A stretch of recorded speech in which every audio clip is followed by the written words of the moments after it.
Pakistan Iran पहुंचा है।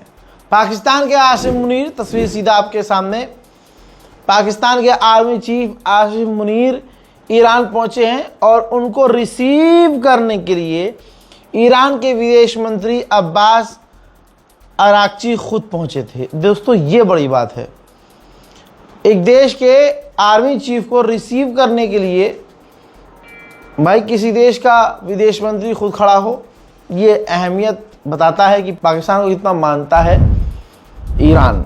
दोस्तों, इसके अलावा बड़ी अपडेट आ रही है, ये है वो अपडेट, कहा जा रहा है 1 इंच दूर है ईरान और अमेरिका, सिर्फ 1 इंच दूर है, दोनों के बीच डील हो सकती है।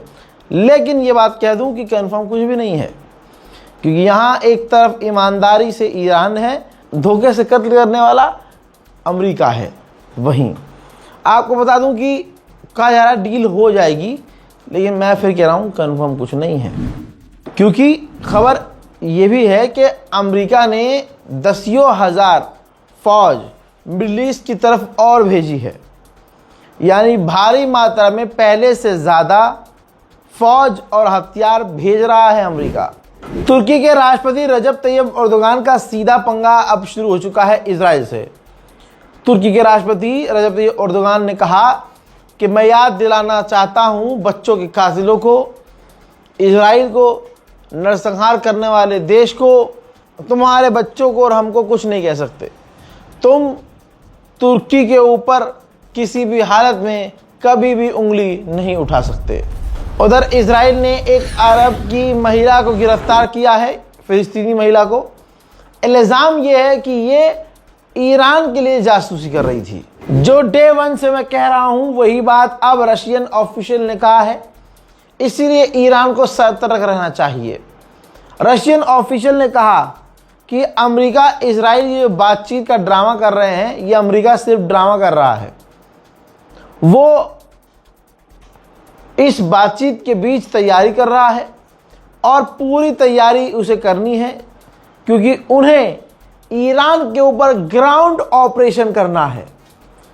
तो ये बातचीत के बहाने अमेरिका इजराइल सिर्फ तैयारी कर रहे हैं। उधर चाइना के ऊपर जहर उगलते हुए अमेरिकी ऑफिशियल ने कहा कि स्ट्रेट ऑफ हॉर्मुज़ पूरी तरह से बंद किया गया है। ये ट्रंप ने बहुत बढ़िया किया है, इससे चाइना की इकोनॉमी पूरी तरह से डिस्ट्रॉय हो जाएगी। और भी बहुत तरह के जहर अमेरिकी ऑफिशियल ने उगले हैं। अमेरिका के वित्त मंत्री ने कहा है कि हम अरब देशों के एलाइज हैं, वो हमारे साथी हैं, और हम फिलहाल उनके देशों के बैंक से कांटेक्ट कर रहे हैं, अलग अलग अरब बैंकों से, कि ईरान आपके बैंक का इस्तेमाल ना कर सके। हजरत IAEA ना हो गया, मजाक हो गया। सेम वही पैटर्न है। जब ईरान पर पहले हमला हुआ था तो सबसे पहला बयान IAEA नहीं दिया था और कहा था कि ईरान परमाणु बनाने के करीब है। उसके बाद अमेरिका और इजराइल ने IAEA के बयान को आगे बढ़ाया।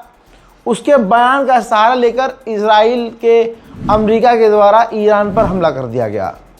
अब ये रही रिपोर्ट इस भी जंग में जो अभी हुई है, इसके बाद IAEA के द्वारा कहा गया है कि ऐसा कोई सबूत नहीं है कि ईरान परमाणु बना रहा हो। लो कर लो बात। फिर कहता है IAEA कि ईरान के पास यूरेनियम है, ईरान बहुत मजबूत है, वो चाहे तो परमाणु बना सकता है। ईरान की रेड क्रिसेंट ऑर्गेनाइजेशन ने कहा कि 7,200 से ज़्यादा हम लोगों को मलबों से निकाल चुके हैं और दसियों हज़ार हम ऐसे ऑपरेशन कर चुके हैं।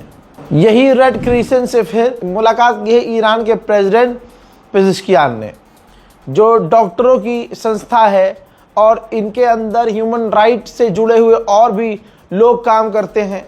हजरात, रेड क्रिसेंट सोसाइटी ने अपना बेहतरीन काम करके दुनिया को दिखा दिया है।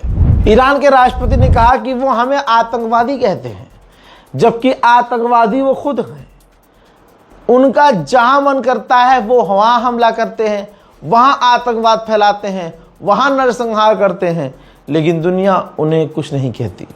दुनिया उन पर खामोश रहती है और हम हक का साथ देते हैं, हक बयानी करते हैं और हम नरसंहार नहीं करते हैं।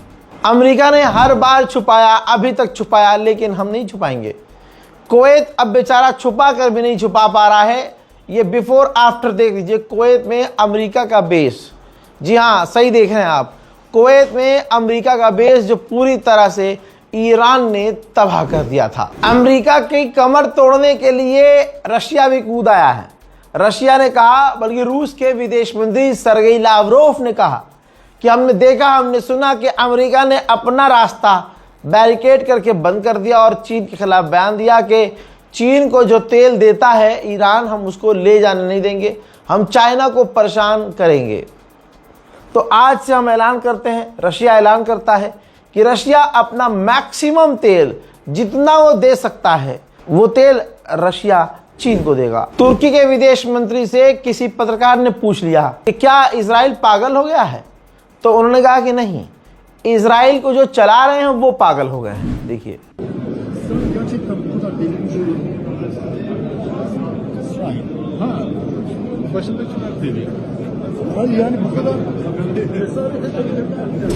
ब्रिटेन की सरकार ने अमेरिका के मुंह में मूत दिया। बहुत बड़ा अपडेट है दोस्तों। बता दूं कि ब्रिटेन ने आखिरकार बयान दे दिया है कि हम अमेरिका के दबाव के आगे नहीं झुकेंगे। अमेरिका दबाव बना रहा है इस जंग में कूदने के लिए। जो जंग अमेरिका ने शुरू की है उसकी जंग है, लेकिन हम किसी के बहकावे में और दबाव में आकर इस जंग में नहीं कूदेंगे।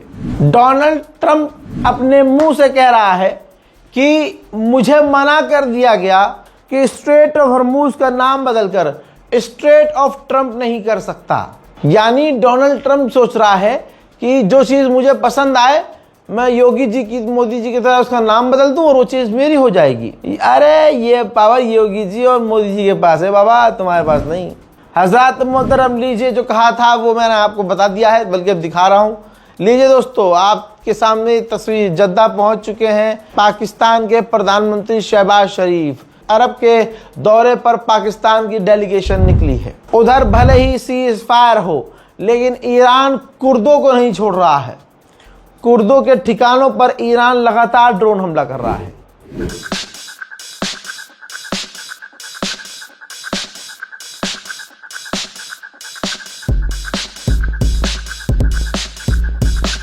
इसके अलावा चाइना के विदेश मंत्री ने ईरान के विदेश मंत्री से फोन पर बात की है। उधर अमेरिका की डेलीगेशन सोमालिया लैंड पहुंची है। ये देखिए, जो एक इलीगल देश है जिसको सिर्फ इजराइल ने मान्यता दी है, और सोमालिया लैंड ने अमेरिका से मान्यता लेने के बहाने उनको दिया था ऑप्शन कि अगर आप हमें मान्यता दे दें तो हम आपका बेस अपने मुल्क में बनने देंगे और आपकी हर तरह से मदद करेंगे। लगता है अमेरिका ईरान से पिटने के बाद महसूस कर रहा है कि उसे किसी देश की खास जरूरत पड़ने वाली है, और सीधा वो सोमालिया लैंड अपनी डेलीगेशन भेज चुका है अमेरिका, और अब बातचीत चल रही है। भाई, न्यूयॉर्क टाइम्स ने क्या लिखा है शेयर कर दीजिएगा।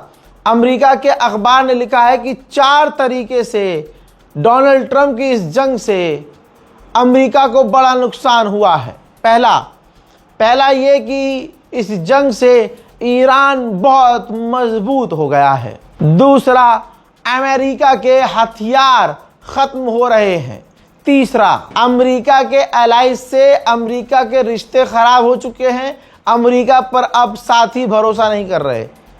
चौथा, अमेरिका के जो नैतिक अधिकार है, मोरल अथॉरिटी जो है वो खत्म हो चुकी है। कोई भी आकर अमेरिका को गाली बककर निकल जा रहा है। सोचिए, ईरान की गवर्नमेंट कितनी पावर में आ गई है।